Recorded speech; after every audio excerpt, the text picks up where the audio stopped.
শোনো, এই পাপ যদি ক্ষমা হয়ে যায় আল্লাহ হবেন অত্যাচারী।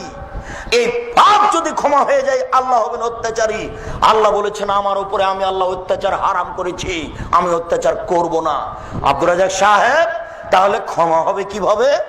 রিকশাওয়ালাকে খুঁজে বের করতে হবে, হাত ধরে বলতে হবে, ও রিকশাওয়ালা, আমি বুঝতে পারিনি গো, তোমাকে এক থাপ্পড় মারা আমার ভুল হয়েছে, তুমি আমাকে মাফ করো। এই কথা বলা ছাড়া ইহকালে পরকালে কোথাও আর ক্ষমা নেই। আশ্চর্য পাপ, মানুষের সাথে জড়িত পাপ। তুমি তো আর বুঝতে পারছো না চেয়ারম্যান, মেম্বার, এমপি, মন্ত্রী কত বিপদে আছে। তারা যদি বিপদ বুঝতে পারতেন তাহলে জনগণের সামনে হাত জোড় করে বলতেন, জনগণ আমার ভুল হয়েছে, জনগণ আমার ভুল হয়েছে। আমার গাজীপুর বাজারে আমার বাপের 1 শতক জমি আছে, ওখানে আমি একটা দোকান করে বাকি জীবন খাবো, আমি দায়িত্ব পালন করবো না, আমি চলে গেলাম। উনি বুঝতে পারছেন এটা কত কঠিন। কি করে? একটু। কি করে? একটু। কিভাবে? একটু। 1 বস্তা গম ছিল জনগণের, আর 1 বস্তা গম ছিল তার বাপের। তো ওখান থেকে কিছু গম এদিকে চলে এসেছে। না না না, কিছু নয়, 100 না, 100 নয়, একটা গম 10-এর এদিকে চলে এসেছে। চেয়ারম্যান সাহেব দেখলেন যে 10-এর গমের মধ্যে থেকে একটা গম আমার ভিতরে চলে আসলো। চেয়ারম্যান সাহেব গমটা ওইদিকে করলেন না, এবার তিনি হজ করতে চলে গেলেন। হজ করতে গিয়ে কাবা ঘরের গিলাপ ধরে কাঁদছেন, আল্লাহ আমার ভুল হয়েছে, মাফ করো। আল্লাহ কিছু গম আত্মসাৎ হয়েছে, তুমি মাফ করো।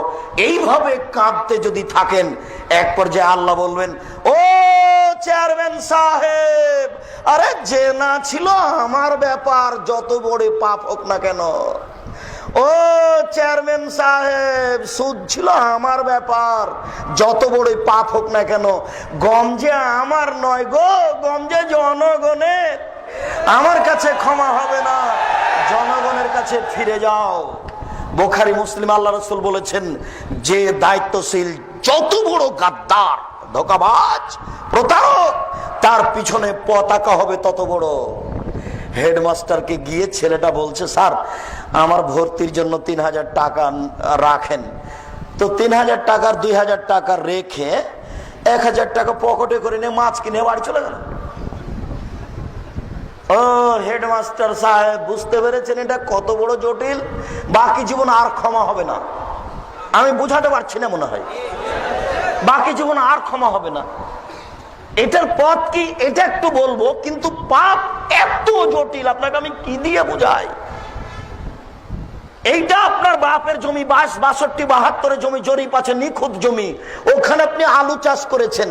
আলু চাষ করে এই গাজীপুর বাজারে বড় আলুগুলি মুখের উপরে রেখে মাত্র 5 টাকা ঠগে বিক্রি করলেন। এখন ক্ষমা নেন দেখি। কিয়ামত পর্যন্ত কাঁদলে ক্ষমা হবে না। যত মানুষকে ঠগে আলু বিক্রি করেছেন সবার কাছে টাকা ফেরত দিতে হবে।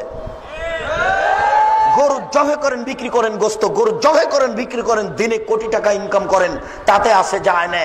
কিন্তু প্রত্যেক দাঁড়িতে 50 করে গোস্ত কম দিয়েছেন, এবার ক্ষমা নেন দেখি। বুঝাতে পারলাম না?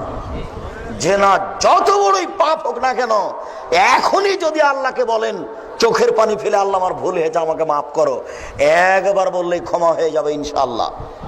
100বার আপনি কেঁদে বলেন সেটা ভিন্ন কথা, এটা আল্লাহর সাথে জড়িত পাপ ক্ষমা করা সহজ। শুনুন সম্মানিত উপস্থিতি, আমরা আব্দুর রাজ্জাক সাহেবের মুখে শুনেছি অজু করে নামাজ পড়তে হয়, পানি নেই, তায়াম্মুম করে নামাজ পড়তে হবে, মাটি নেই। বিনা অজুতে বিনা তায়াম্মুমে নামাজ পড়তে হবে। কেবলার দিকে মুখ করে নামাজ পড়তে হয়, কেবলা বোঝা যায় না, এমনিতে নামাজ পড়তে হবে। শত্রু তাড়া দিয়েছে, দৌড়িয়ে চলে যাচ্ছি, এই অবস্থাতে নামাজ পড়তে হবে।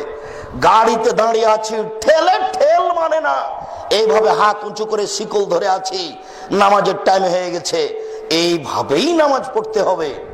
দাঁড়িয়ে নামাজ পড়তে হয়, বসে দাঁড়িয়ে থাকা যায় না, বসে থেকে পড়তে হবে। বসে থাকা যায় না, শুয়ে থেকে পড়তে হবে।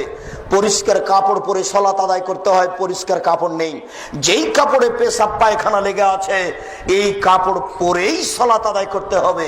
পরিষ্কার অপরিষ্কার কোনো কাপড়ই নেই, উলঙ্গ হয়ে আছেন, উলঙ্গ অবস্থাতেই সালাত আদায় করতে হবে।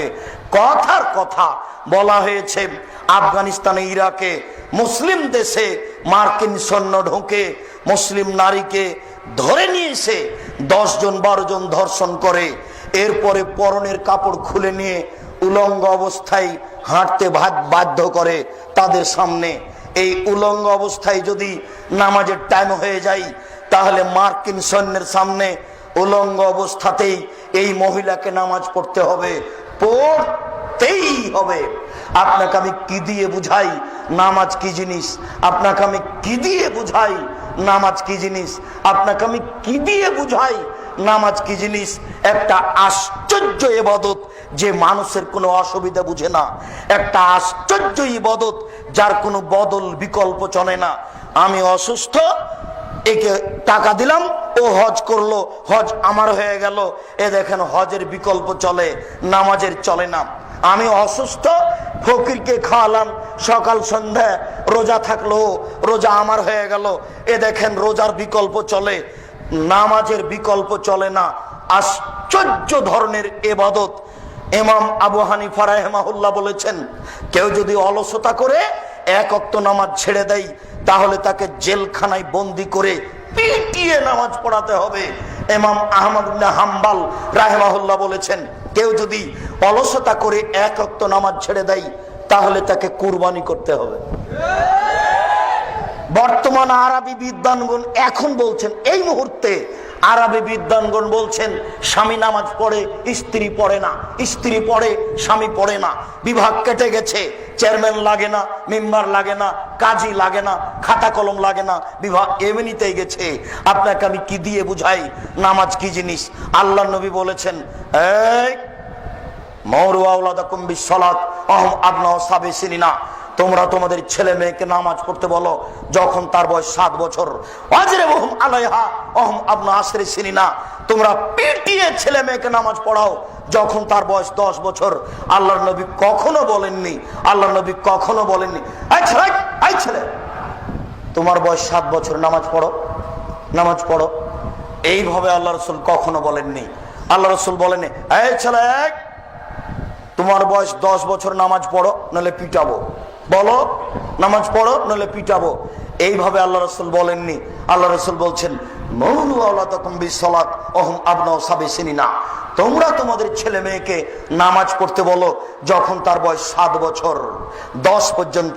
আব্বু নামাজ পড়ো, আম্মু নামাজ পড়ো, আব্বু নামাজ পড়ো। কতদিন চলবে?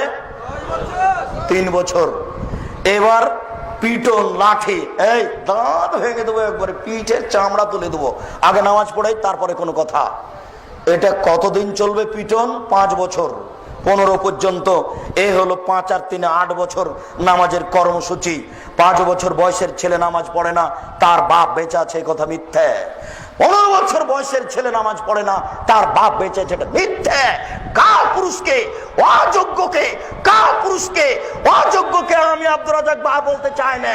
আল্লাহ রাসূল তাকে বারবার বলেছেন, এ কা পুরুষ, তুই বিবাহ করিস না। যোগ যেভাবে ঘুরে বউ সেভাবে চলে, এর নাম ক্ষমতা। যোগ যেভাবে ঘুরে বউ সেভাবে চলে, এর নাম ক্ষমতা। যোগ যেভাবে ঘুরে পরিবার সেভাবে চলে, এর নাম ক্ষমতা। তোর ক্ষমতা নেই, তুই বিবাহ করিস না। আল্লাহ রাসূল অনেককে নিষেধ করেছেন এভাবে। আবু যার গেফারি বলছেন, আল্লাহ নবী আমাকে একটু এলাকার নেতা করে দেন না। তখন আল্লাহ রাসূল বলছেন, হায় হায় আবু যার, তুমি করেছো কি? আরে নেতৃত্ব আমানত, তুমি তো দুর্বল মানুষ, তুমি পারবা না। নেতৃত্ব দিবে উমর, যে সকালকে সকাল করে দেখাতে পারে, বিকাল হবে না। যে বিকালকে সকাল করবে না, বিকাল করে রাখবে, যার নাম উমর, যার কথা শুনলে বনের পশু কাঁপে, যার নামটা মনে নিলে মানুষের অন্তর কাঁপে বলে ইতিহাস বলে। এই লোক নেতৃত্ব দিবে। আবু জার, তুমি কেন? আল্লাহ রাসূল বলছেন, এ কাপুরুষ, তুই কেন বিবাহ করবি? তুই যে বউ কন্ট্রোল করতে পারবি না, ছেলে মেয়ে কন্ট্রোল করতে পারবি না, তুই রোজা থাক। রোজা থেকে থেকে থেকে যৌবনকে ধ্বংস কর। যার ক্ষমতা আছে সে যেন বিবাহ করে। বলো যুবক, এইসব পতিতালয়ের মেয়েগুলি রাস্তাঘাটে হাঁটছে, এর জন্য এ দায়ী না তার বাপ দায়ী? বলো যুবক, আজকে গ্রামে গার্মেন্টসে হাজার ও হাজার নারী এর নাম জেনার আস্তানা। হাজারো হাজার লক্ষ কোটি নারী নির্দ্বিধায় জেনা করছে। বলো এর জন্য কে দায়ী? ওর বাপ দায়ী, ওর বাপ দায়ী। কাপুরুষের বিবাহ করা ঠিক হয়নি। কাপুরুষের উচিত ছিল ভিক্ষা করে ছেলে মেয়েকে খাওয়ানো। কাপুরুষের কি উচিত ছিল? ভিক্ষা করে ছেলে মেয়েকে খাওয়ানো। কেন মেয়েকে এখানে পাঠালো? কেন মেয়ে এভাবে বেশ্যালয়ের মেয়ে সেজে রাস্তাঘাটে ঘুরবে? কেন ঘুরবে? দুঃখিত, আমি আপনাকে কি দিয়ে বুঝাই? সম্মানিত উপস্থিতি, বলছিলাম নামাজ যত বড়ই কঠিন ইবাদত হোক না কেন, এই লোকটার বই 70 বছর একদিনও নামাজ পড়েনি। আজকে বলছে আল্লাহ আমার ভুল হয়েছে, আমি আজ থেকে নামাজ ধরবো, আল্লাহ তুমি আমাকে মাফ করো। এই কথাটা বলেই মারা গেছে। ইনশাল্লাহ জান্নাত পাবে। বলেন কেন দেখি? নামাজ কার সাথে জড়িত? আল্লাহর সাথে জড়িত। এই ছেলে, তোমার বাপ তোমার বড় ভাইকে জমি দিয়েছে, তোমাকে দেয়নি। এবার বলো তোমার বাপের কি হবে? আর জান্নাত হবে না। শুনুন, বাংলাদেশের নোংরা নীতি, প্রায় পরিবারে তোমার বাপের 90 শতক জমি, তুমি আর তোমার 2টা বোন, বা তুমি আর তোমার 1টা বোন, বলো তো তোমার বাপ মরার পরে 60 শতক নিবা তুমি, আর 30 শতক নিবে তোমার বোন। তো এই 30 শতক কি তোমার কাছে একদিন থাকার অনুমতি আছে? তো বছর বছর আছে কেন? বুঝাতে পারলাম না কথা মনে হয়। আগামীকাল সন্ধ্যা হতে হতে বোনের ভাগ দিতে হবে, তারপরে কোনো কথা আছে? গাজীপুর শহরে বাপের জমি আছে, তাতে কি হবে? প্রয়োজনে ভিক্ষা করে খাবো, বোনের জমি খাবো না। আপনি বুঝতে পারছেন না। আপনাকে আমি একটা বাক্য বুঝাতে পারিনি। আল্লাহ রসুল বলেছেন, মানুষের মরণ যেভাবে মানুষকে খুঁজে, মানুষের রুজি মানুষকে সেভাবে খুঁজে। মানুষের মরণ যেভাবে মানুষকে খুঁজে, মানুষের রুজি মানুষকে সেভাবে খুঁজে। মরণ কাউকে ধরেনি, 1000 বছর থেকে পড়ে আছে। এইটা কি ঘটেছে? মরেনি এমন কোন মানুষ কি আছে? মরণ যেমন মানুষকে খুঁজে, মানুষের রুজি তেমন মানুষকে খুঁজে। পৃথিবী সৃষ্টির 50,000 বছর পূর্বে আপনার রুজি যা লেখা হয়েছে, যেদিন আপনি মায়ের পেটে 43-4 মাস, সেই দিন রুজি আবার ওটাই লেখা হয়েছে। এই ছেলে শোনো, তোমার বাপ 6 মাস হলো কিছু খায় না, শুধু ফলের রস খায়, কিছুই খায় না। বলো বেঁচে আছে কেন? শোনো, রুজি শেষ হয়ে গেছে, হায়াত বাকি আছে, এই জন্য বেঁচে আছে। কিছুই যদি না খায় তবু বেঁচে থাকবে। এবার শোনো, এই ছেলে, তোমার বাপ খালি বেশি বেশি খেতে চাচ্ছে, তোমার মা এখনই দিয়ে আসলো, আবার বলছে আমাকে ক্ষুধা লেগেছে, খেতে দাও তো। এটা কেন বলো? তোমার বাপের হায়াত শেষ হয়ে গেছে, রুজি বাকি আছে। একটা চাউল বাকি রেখে মারা যাবে না। আমি বুঝাতে পারছি না। একটা চাউল বাকি রেখে মারা যাবে না।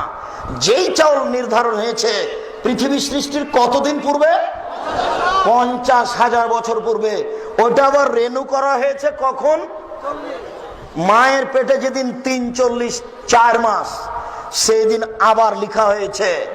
শুনুন, আগামীকাল সন্ধ্যা হতে হতে বোনের ভাগ দিবেন। তাহাজ্জুদ পড়ে জান্নাত কেনার চেষ্টা করিয়েন না। আগামীকাল সন্ধ্যা হতে হতে শ্বশুরকে মোটরসাইকেল ফেরত দিও। কাপুরুষের পরিচয় দিও না, লজ্জা করিও। লজ্জা থাকা উচিত, লজ্জা করিও। বক্তব্যের সাথে মুনাফিকি করো না। আব্দুর রাজাক সাহেব, বুঝতে পেরেছি মানুষের সাথে জড়িত পাপ সব